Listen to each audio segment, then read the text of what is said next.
నమస్కారం ఘంటారావానికి స్వాగతం. ముందుగా ప్రధానాంశాలు. హిమాచల్ ప్రదేశ్లోని చంబాలో ఘోర రోడ్డు ప్రమాదం. కారుపై కొండ చర్యలు విరిగిపడి 12 మంది దుర్మరణం.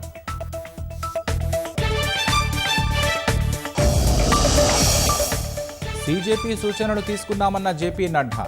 రేపటి చర్చల అనంతరం తుది నిర్ణయం ఉంటుందని వెల్లడి.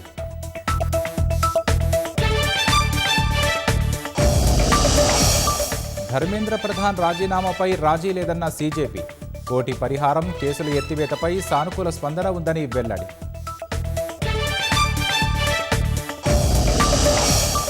అర్బన్ ఇందిరమ్మ ఇళ్లు జనావాసాల్లోనే ఉండాలన్న సీఎం. ఓఆర్ఆర్ లోపల ఖాళీగా ఉన్న ప్రభుత్వ స్థలాలు గుర్తించాలని ఆదేశం.